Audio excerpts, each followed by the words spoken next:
You'll hear it, Jamal. Okay, folks, I am proud this morning to be joined by three of our great New York freshman congressmen-elect who are going to do an amazing job for New York, for the country here. And on my left is Mondaire Jones, who represents the great county of Westchester. On my right is Richie Torres, who represents the great county of the Bronx. Manhattan, any Manhattan? Nope. The Bronx only. And on our Facebook is Jamal Bowman, who represents part of the Bronx and part of Westchester. And these are our three stars in our New York delegation. And we're here today for one reason. Student debt is just a huge burden on the shoulders of millions of New York students and tens of millions of Americans. And the bottom line is that college should be a ladder up, but student debt makes it an anchor down. For far too many students and graduate students, some years out of school, student loans and federal student loans are becoming a forever burden. They stand in the way of people getting the job they want. They stand in the way of buying a home, of starting a family, of buying a car, and they hurt our economy dramatically. Our schools here move mountains to work with students on maximizing aid and scholarship and doing what they can to keep their people out of debt, but the cost is too great.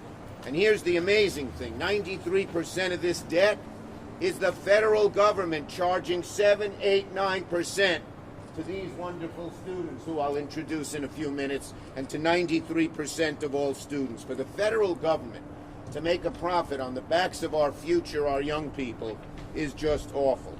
2.4 million New Yorkers owe almost $90 billion in student loans. New York City, Long Island, Westchester, and upstate, it affects everybody. The average New York City resident has more than $38,500 in debt.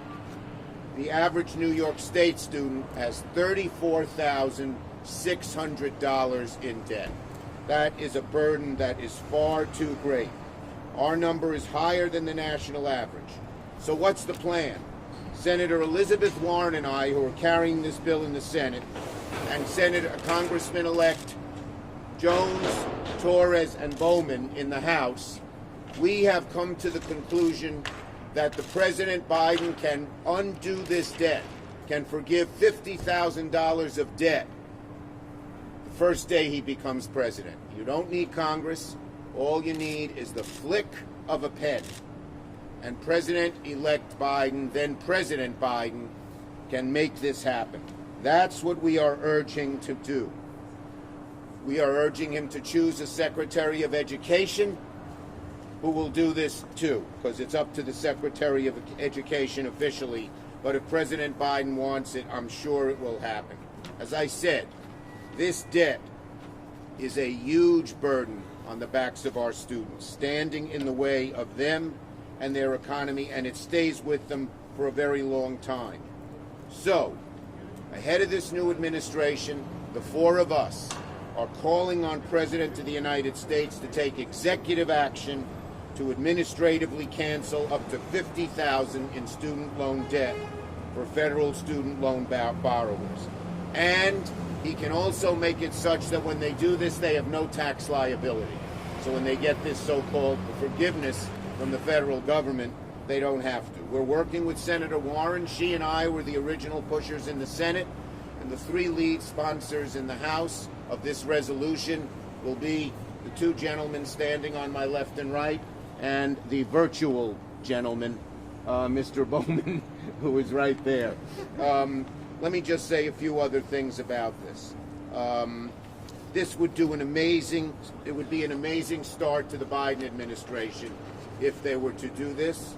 And it affects so many Americans, particularly black and brown families who have been crushed by debt. Listen to this. Black and Latinx students are more likely to borrow money to go to college. They borrow more money while in college and have a harder time paying it off.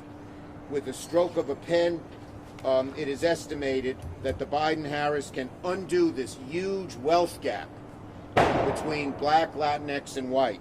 it would reduce, just one flick of a pen could reduce 25% of the wealth gap between blacks and whites, and 27% of the wealth gap between white and Latinx brown. The Federal Reserve says this would be a huge shot in the arm to the economy, because when the kids don't have to pay debt to the federal government, they can buy a car, buy a home, shop at the stores, create a family.